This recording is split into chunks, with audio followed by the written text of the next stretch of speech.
Well, Liberal candidates in battleground seats could be chosen by the general public via US-style primaries under a radical plan to rebuild the party's grassroots support. The Daily Telegraph is reporting that a push for candidates to be selected by open primaries is gaining traction within the New South Wales Liberal Party's senior ranks as a way to win back electorates lost to the Teals. Now, under this primary system, local voters would be given a say in selecting Liberal candidates, even if they're not paid up by Liberal Party members. Now, the plan is being championed by the opposition's legal affairs spokesperson, Julian Leeser, who said that primaries would help the Liberal Party increase diversity. Joining me now is Shadow Cabinet Secretary Andrew Wallace. Andrew, thank you so much for joining me. Do you support this proposal?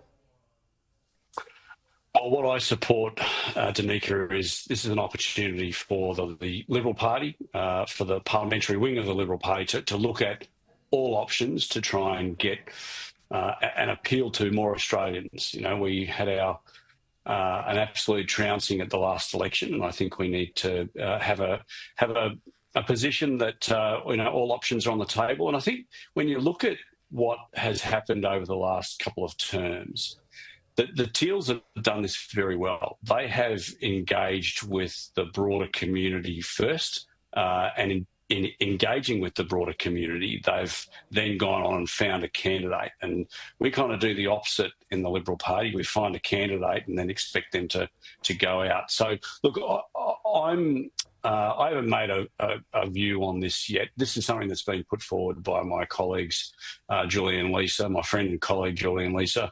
I think it's worthwhile considering. As I think there's a lot of other things, and I was on your show a couple of days ago, Danica, when I said that, the Queensland LNP did a fantastic job at the last state election in encouraging more women to stand and won their seats. So, this is not a binary type situation. I think that we should be looking at all options on the table to not just appeal to a broader subset, but also to get more women in the party too. Well, I guess the question would be, we've got Anthony Albanese being an embarrassment on the world stage. We've got anti-Semitism here. We've got cost of living. The Liberal Party is doing a lot of talking about itself right now. I mean, we're now talking about pre-selection. We're talking about gender quotas. I just wonder, is that really a strategy? We're perpetuating that tonight, Danica. Well, and I get that, but I think that you're looking at a strategy of how you can win the next election as opposed to telling the general public, hey, this is how we're going to help you and how we're going to make your lives better. How would you respond to that? Yeah. Well, we're talking about this tonight. I'd rather be talking about policy rather than, gender quotas and that sort of thing. I think that at the end of the day, this is a time after the general election for us to regroup, look at all of our policies, look at our procedures, which is something that I'm certainly doing from a shadow cabinet perspective as its secretary, because we need to be a lot fitter. We need to be match ready to take the fight up to the Labor Party.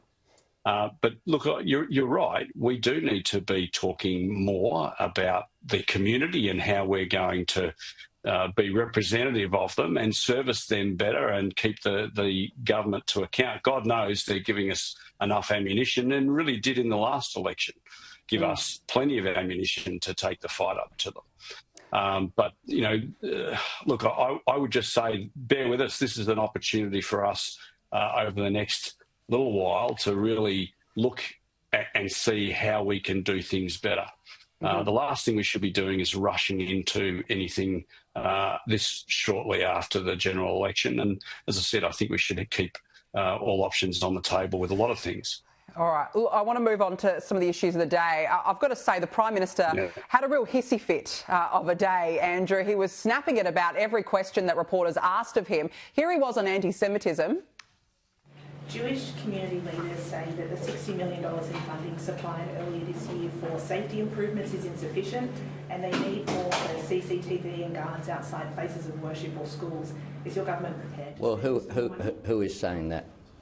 Jewish community leaders. Well, I spoke with Jewish community leaders on Saturday. So you're saying they didn't ask for more money? I spoke with Jewish community leaders on Saturday. Every time there has been a request, it has been met. In the face of a national crisis on anti-Semitism, the Prime Minister is basically asking, well, which Jewish leaders want to help keep the community safe? He went on to say that we have an envoy, so that's certainly enough when it comes to this anti-Semitism crisis. How insulting is that to the community? Well, clearly, that journalist hit a raw nerve with the Prime Minister, because he knows that the issue of anti-Semitism, the issue of the attacks on Jewish Australians in our community, the likes of which we saw repeated again on Friday night in Victoria, are hitting a raw nerve. Most Australians abhor this. They believe that we are better than this as a country.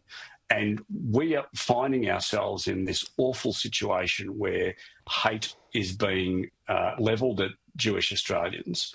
And we're in this situation because, as Prime Minister, he failed to act with any degree of leadership, really from about the 9th of October 2023, which is when we saw those the horrible scenes of of people on the Sydney Opera House steps.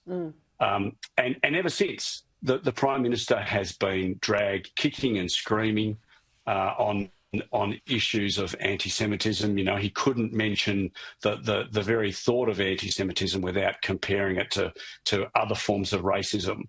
There is no moral equivalence here in this argument. No. Jewish Australians are being attacked, and it's got to stop, and he's got to step up to the plate. Oh, look, absolutely. And less talk, more action. That's the reality. Andrew Wallace, good to see you as always. Really appreciate you joining me. Thank you very much. Authorised by Andrew Wallace, LNP, Boccarina, Queensland.